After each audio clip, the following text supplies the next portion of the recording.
Kannada docx ಚಾನೆಲ್ನ ಮತ್ತೊಂದು ವಿಡಿಯೋಗೆ ನಿಮಗೆಲ್ಲರಿಗೂ ಸ್ವಾಗತ. ಎಲ್ಲಿ ಪವಾಡ ನಡೆದರೂ ಮಾಧ್ಯಮಗಳಲ್ಲಿ ನಾನು ಆಗಾಗ ಸುದ್ದಿ ಮಾಡುತ್ತಿರುತ್ತೇನೆ. ಭಾರತದಲ್ಲಿ ನಾವು ಅನೇಕ ಪವಾಡಗಳನ್ನು ಕಾಣುತ್ತೇವೆ. ಅದು ಯಾವಾಗಲೂ ಜನರನ್ನು ನಂಬುವಂತೆ ಮಾಡುತ್ತದೆ. ಪವಾಡಗಳು ಜನರನ್ನು ವಂಚಿಸುವ ಅಸ್ತ್ರಗಳಾಗಿವೆ. ಅಂತಹ ಪರಿಸ್ಥಿತಿಗಳಲ್ಲಿ ನಾನು ಪವಾಡಗಳನ್ನು ಭೇದಿಸುವ ಮೂಲಕ ಪಕ್ಕಕ್ಕೆ ನಿಲ್ಲುತ್ತೇನೆ. ಹುಲಿಕಲ್ ನಟರಾಜ್ ಅವರು ಬೆಂಗಳೂರು ಗ್ರಾಮಾಂತರ ಜಿಲ್ಲೆಯ ದೊಡ್ಡಬಳ್ಳಾಪುರ ತಾಲೂಕಿನವರು. ಪವಾಡ ಬಯಲು ಕಾರ್ಯಕ್ರಮದ ಮೂಲಕ ಜನಸಾಮಾನ್ಯರಲ್ಲಿಯೂ ಮೂಢನಂಬಿಕೆಗಳು ನಿರ್ಮೂಲನೆಗಾಗಿ ತಮ್ಮ ವ್ಯಕ್ತಿಗತ ನೆಲೆಯಲ್ಲಿ ಹೋರಾಟವನ್ನೇ ಆರಂಭಿಸಿದವರು. ವೈಜ್ಞಾನಿಕ ತಳಹದಿಯ ಸಂಸ್ಥೆ ಸಂಘಟನೆಗಳೊಂದಿಗೆ ಸೇರಿ ಸಾಮಾಜಿಕ ವೈಜ್ಞಾನಿಕತೆಯ ಬಲವರ್ಧನೆಗೆ ಶ್ರಮಿಸುತ್ತಿದ್ದು, ಇವರು ಈ ಸೇವೆಗಾಗಿ ರಾಷ್ಟ್ರ ಪ್ರಶಸ್ತಿಯೂ ಕೂಡ ದೊರಕಿದೆ. ಹುಸಿ ಪವಾಡಗಳನ್ನು ಅಲ್ಲಗಳೆದು ವೈಚಾರಿಕತೆಯ ಪ್ರಜ್ಞೆ ಮೂಡಿಸಲು ಹೊರಟ ಪವಾಡ ಭುಂಜಕ ಹುಲಿಕಲ್ ನಟರಾಜು ಅಂದಿನಿಂದ ಇಂದಿನವರೆಗೂ ಹೀಗೆ ಎದುರಿಸಿದ ಅಪಾಯಗಳು, ವಿರೋಧಗಳು ಎಷ್ಟೋ ಲೆಕ್ಕವಿಲ್ಲ. ಆದರೂ ಅವರು ಪವಾಡ ಭುಂಜನೆಯನ್ನು ಬಿಟ್ಟಿಲ್ಲ. ಮತ್ತೊಂದು ಕಡೆ ಪವಾಡಗಳನ್ನು ಮಾಡುತ್ತಿದ್ದ ದೇವಮಾನವನನ್ನು ಅಲ್ಲಗಳೆದು ಅದೇ ಪವಾಡಗಳನ್ನ ಪುನರ್ ಸೃಷ್ಟಿಸಿದರು. ಅದೇ ದೇವಮಾನವ ಶಿಷ್ಯಂದಿರ ಸಹಾಯದಿಂದ ನಟರಾಜು ಅವರಿಗೆ ಜೀವ ಬೆದರಿಕೆ ಹಾಕಿದ. ಹುಲಿಕಲ್ ನಟರಾಜು ಹೆದರಲಿಲ್ಲ.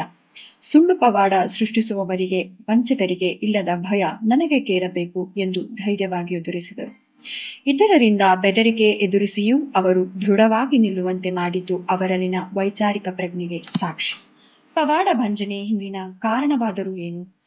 ಬರಿಗೈಯಲ್ಲಿ ಚಿನ್ನದ ಸರ ಸೃಷ್ಟಿಸಿಕೊಡುತ್ತಿದ್ದ ಬಾಬಾರನ್ನು ಸಾಧ್ಯವಿದ್ದರೆ ಕುಂಬಳಕಾಯಿ ಸೃಷ್ಟಿಸಿ ನೋಡೋಣ ಎಂದು ಸವಾಲೆಸೆದಿದ್ದ ವಿಜ್ಞಾನದ ಮೇಷ್ಟ್ರು ಡಾಕ್ಟರ್ ಎಚ್ ನರಸಿಂಹಯ್ಯ ಕರ್ನಾಟಕದ ಎಷ್ಟೋ ಮಂದಿ ಯುವಕರಲ್ಲಿ ವೈಚಾರಿಕ ಪ್ರಜ್ಞೆಯ ಸ್ಫೂರ್ತಿ ತುಂಬಿದ್ದರು.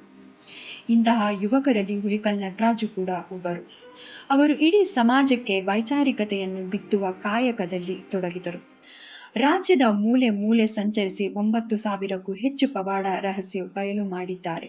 ರಾಜ್ಯದ ಯಾವುದೇ ಮೂಲೆಯಲ್ಲಿ ಏನೇ ಪವಾಡ ಸಂಭವಿಸಿದರೂ ಅಲ್ಲಿ ನಟರಾಜ್ ಹಾಜರಾಗುತ್ತಾರೆ.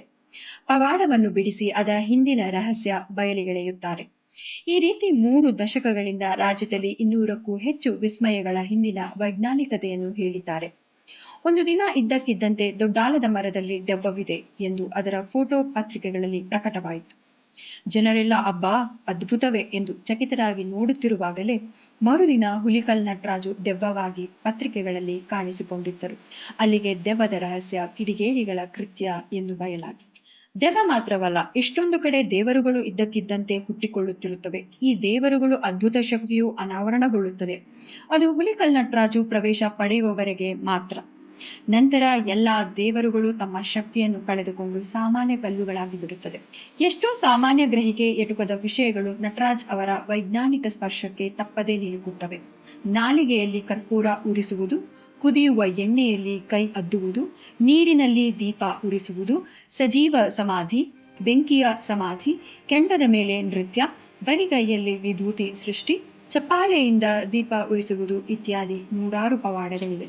ಸೆಲ್ಲರ್ ಲೇಖಕ, ಅತ್ಯುತ್ತಮ ಶಿಕ್ಷಕರಾಗಿರುವ ನಟರಾಜ್ ಪವಾಡಗಳ ಕುರಿತು ನೀವು ಮಾಡಿ ಪವಾಡ 1, 2 ಪುಸ್ತಕಗಳು ಮಾತ್ರವಲ್ಲದೆ ಅಂಗೈಯಲ್ಲಿ ಆರೋಗ್ಯ, ನಿಮ್ಮ ಯಶಸ್ಸಿಗೆ ನೀವೇ ರೂವಾರಿ ಇತ್ಯಾದಿ ಕೃತಿಗಳನ್ನು ರಚಿಸಿದ್ದಾರೆ.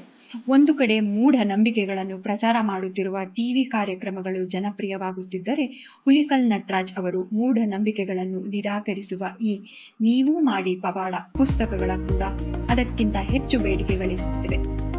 ಎಷ್ಟೇ ಮೂಢನಂಬಿಕೆಯನ್ನು ಉತ್ತೇಜಿಸಿದರೂ ಜನರ ಮನಸ್ಸು ವೈಜ್ಞಾನಿಕತೆಯತ್ತಲೇ ಸೆಳೆಯುತ್ತಿರುತ್ತದೆ ಎನ್ನುವುದು ಇದರಿಂದ ಗೊತ್ತಾಗುತ್ತದೆ.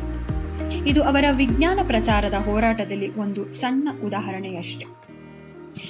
ಇನ್ನಷ್ಟು ಅದ್ಭುತ ಪ್ರತಿಭೆಗಳ ಜೀವನ ಚರಿತ್ರೆ ವಿಡಿಯೋಗಳಿಗಾಗಿ ಕನ್ನಡ ಡಾಕ್ಯುಮೆಂಟರಿ ಚಾನೆಲ್ನ ಲೈಕ್ ಮಾಡಿ, ಸಬ್ಸ್ಕ್ರೈಬ್ ಮಾಡಿ. ಹಾಗೆಯೇ ಬೆಲ್ ಐಕಾನ್ ಮೇಲೆ ಕ್ಲಿಕ್ ಮಾಡೋದನ್ನ ಮರಿಬೇಡಿ. Thank you.